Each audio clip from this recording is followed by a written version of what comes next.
For a bigger picture here, for that, we're joined now by Mish, Chief Strategist at MarketGauge.com. Mish, thank you so much for joining us, and Happy New Year to you. Let's talk about some of the market action that we've seen to kick off this year. I mean, these 2 days are still kind of account for what would have been the so-called Santa Claus rally. We didn't really get that. What's your take on that and how we're starting out this year? Well, first of all, great to see you, Diane. Happy New Year to you. Well, essentially, what happened in December and at the end of December was really basically more of a reality check. In fact, that the euphoria might be a little bit misplaced because we still have a lot of uncertainty as we're entering into a new administration, in spite of all the promises that have been made. So there was that. I mean, the geopolitical situation obviously still maintains to be a factor all over the world. So there's uncertainties, right? The market doesn't like it. But what really has gone on now is that some of that uncertainty, the growth and the tech stocks are impervious to. And I think once it became obvious that the semiconductors were going to hold critical support, that NVIDIA was going to continue to lead, it gave a sigh of relief to everything. However, we're very range bound right now, and we probably won't know what's going to happen. Everybody looks at January a little bit differently, but for us, it's after the first 10 trading days of the year. Then we get what we call a January trend trade or calendar range. Okay. And then do you kind of look at these first 2 days, not as a throwaway week, if you will, because it's not a full trading week? Is next week really the first full week where you really want to pay attention to what the trends are going to be and tell us about January?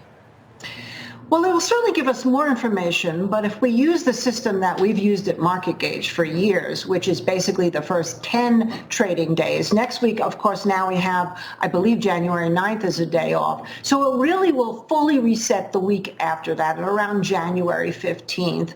And that makes a lot of sense. It's 5 days before the inauguration. And essentially what that will do will give us an opportunity for the stocks that take that range out of that first 10 days.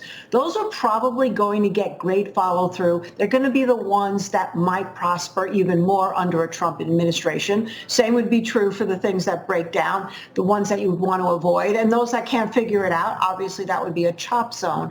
So it's very powerful, and particularly powerful in a new administration. And you talked about the impervious nature of tech players, especially the heavy hitters like the NVIDIA, et cetera, that didn't break down. Is that the place to go still? Is it really about the Mag7 and the leaders that we saw in 2024 for 2025, essentially just a flip of the page of the calendar? Well, I certainly hope that it's not the only place to go, because it got very crowded, and I do believe that there's a whole other world out there that could happen. Interest rates, of course, I didn't mention that, but that's going to be a factor as well, which, of course, we know NVIDIA doesn't really seem to be terribly concerned about. But there is small caps, there is retail, there is transportation, there are financials. There are so many other areas that I believe, even if the Mag7 continues to do well, that could actually do far better percentage-wise because they've been so undervalued, but it's going to require some good, sound, administrative type of leadership, not too crazy with tariffs. Inflation will be on watch. Obviously, the interest rates. And of course, if we see any kind of shrinking in the job market, which we haven't, maybe the Fed becomes a bit more dovish. And then that would be a broadening of the rally. And I've heard a lot of analysts looking for that, as are we. But at this point, we haven't quite seen the signs. So Mag7 can go, look around, say, hey, nothing else is following, and then go back more into a trading range as well. Where are you seeking value this year, especially when you think about the coming policy shifts with the new administration, looming changes when it comes to, say, tariffs or tax policy? Where are you seeking value? Well, for one is I love the word regardless, Diane, so I'm looking for things that could do well regardless. And one of the areas I started talking about a lot in 2024 was what I was calling the vanity trade, which is the impact of the diet drugs. And people that are actually losing weight and keeping it off are starting to spend money differently, more on themselves. So sort of the me from the we. So that would be skincare. We are seeing new skin today up a lot, which I was kind of surprised by, but not really, because all of Ulta and e.l.f. and even the drug companies themselves, particularly Eli Lilly, and then going into dating and going into some more exercise, these things all can do very, very well this year, regardless of what happens, unless, of course, we go into a full-on recession.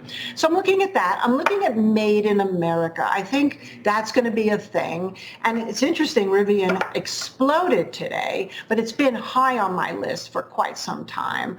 And that's because I felt that was a car company. Made in America was getting some good deals going, just needed to resolve its car sales and its part shortage, which it's seemingly done. And now, of course, that's up 22% today. So I'm going to be looking for things like that. I'm looking at Stratasys, which is a value play. They're doing a deal with NASCAR, 3D printing parts. So I'm looking for things that's going to stay here, undervalued, but has great potential. And then where does the macro fit into all of this, especially when you think about the Fed's plans or projected, what the projections look like for this year, especially with the amount of rate cuts that are anticipated this year? How are you positioning, or what's your advice for positioning with regard to that? Well, besides having a little bit of patience in terms of entering new positions for this January trend trade, I'm also really looking out for inflation. I mean, right now, PCE obviously has not gone down anymore and is sort of annoyingly stuck and could potentially go up, which would put us more in a stagflation. So if we get into more stagflation, I'll be possibly looking more into the raw materials part and then the mining of the raw materials part in this country. So it sort of would go hand in hand. In terms of other types of companies that really would be impacted by recession, like maybe the real estate market or some of the healthcare, right now that's high on the list if we can avoid that. But again, we're going to need some sound policy here, and this is going to be a market that's going to have a little bit of headline sensitivity, at least in the beginning, until we know exactly what the Trump administration is planning to do. Yeah, real estate has been a tough place, especially when you think about the home builders and how they finished last year. Thank you so much, Mish Schneider, Chief Strategist at MarketGauge.com. Have a great weekend.